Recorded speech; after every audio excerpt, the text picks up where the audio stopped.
HBN టీవీకి స్వాగతం. అవకతవకలు లేకుండా లబ్ధిదారులకు సన్న బియ్యం అందాలి అని ఎమ్మెల్యే యశస్విని రెడ్డి అన్నారు. రాయపర్తి మండలంలో పాలకుర్తి నియోజకవర్గ శాసనసభ్యురాలు అయిన యశస్విని రెడ్డి ఉచిత సన్న బియ్యం పంపిణీ కార్యక్రమాన్ని ప్రారంభించి లబ్ధిదారులకు స్వయంగా సన్న బియ్యం అందజేశారు.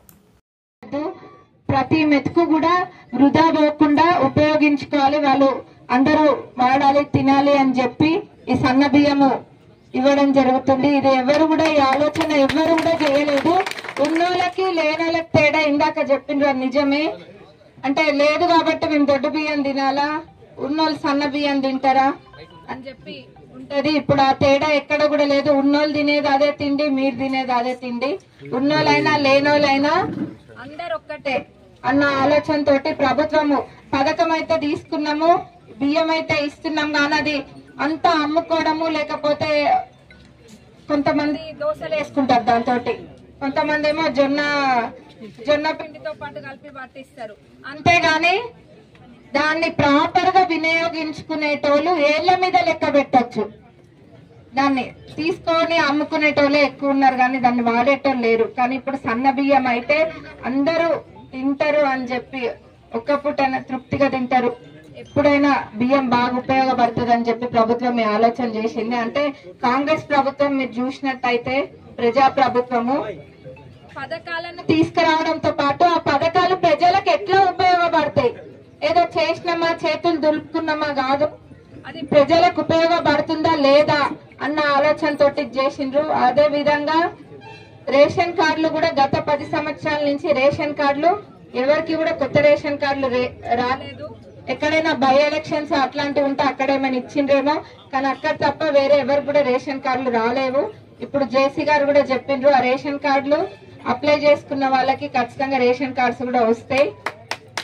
అందరూ కూడా ఈ సన్న బియ్యాన్ని ఇంత కూడా వృధా చేయకుండా, అంటే మన ప్రభుత్వం ఆలోచన చూడండి. ఫస్ట్ సన్న బియ్యం కావాలి, అంత సన్న బియ్యం కావాలంటే మరి అన్ని రేషన్ షాప్లలో సన్న బియ్యం ఇస్తామని చెప్పడమే కాకుండా ఆ సన్న బియ్యం ఎట్లా పండియాలి, అంత పెద్ద ఎత్తున సన్న బియ్యం ఎట్లా పండుతుంది అన్న ప్రణాళిక, ఎంత బాగా ప్రణాళిక చేసి మన ప్రభుత్వం సన్న బియ్యం అంత ఎక్కువ పంట, మనకి గతంలో ఎప్పుడూ లేనంత వరి పంట ఈసారి మన రాష్ట్రంలో ఎన్నడూ లేనంత వరి పంట పండింది ఈ సంవత్సరం.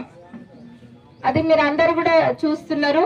అంటే అట్లా పండించిన సన్న బియ్యాన్ని మళ్ళీ మన వాళ్ళకి పంచడము, ప్రభుత్వం ఏదైనా ప్రణాళిక ప్రకారం పోతుంది. ప్రభుత్వం ఏర్పడ్డ 2 రోజులలోనే ఇక్కడున్న మీరందరు అక్కలు అందరు కూడా ఉచిత బస్సు ప్రయాణం కదా, ఎవరి దగ్గర డబ్బులు తీసుకుంటున్నారా? టికెట్ ఏమిస్తుండ్రు? ఆధార్ కార్డు పట్టుకొని మా అక్కలు గుండె నిబ్బరంతో పోతుండ్రు. ఎక్కడ పోయినా ఎవరిని చేజాపకుండా, వాళ్ళు ఎక్కడైనా దవాఖానాలకు పోయి చూపించుకోవాలన్నా, లేకపోతే ఎక్కడికైనా పిల్లల్ని చూసుకోవడానికి దూరం వెళ్లాలన్నా, చిరు వ్యాపారాలు చేసుకునేటోళ్ళు ఎక్కడికైనా పోయి కూరగాయలు తెచ్చుకోవడం అన్నా, లేకపోతే ఇంకేదైనా తెచ్చుకొని అమ్ముకునేటోళ్ళు దానిపైనే వాడుతున్నారు. చాలా మంది ఇది సద్వినియోగం చేసుకుంటున్నారు. అట్లానే 200 యూనిట్ల కరెంటు ఫ్రీ, 500కే గ్యాస్ సిలిండర్, ఆరోగ్యశ్రీ పరిమితిని కూడా, ఆరోగ్యశ్రీ అనగానే ఎవరు గుర్తొస్తారు మనకి? రాజశేఖర్ రెడ్డి గారు గుర్తొస్తారు. రాజశేఖర్ రెడ్డి గారు అంటే కాంగ్రెస్ ప్రభుత్వం. కాంగ్రెస్ ప్రభుత్వంలో ఇట్లాంటివి ఎన్నో మంచిగా గతంలో చేయడం జరిగింది. ఇప్పుడు కూడా చరిత్రని తిరగరాసే పథకాలు ఎన్నో కూడా కాంగ్రెస్ హయాంలోనే జరిగినాయి. ఇప్పుడు ఈ సన్న బియ్యం అనేది ఇప్పుడు కాదు కదా, తరతరాలు చెప్పుకునే విధంగా ఉంది.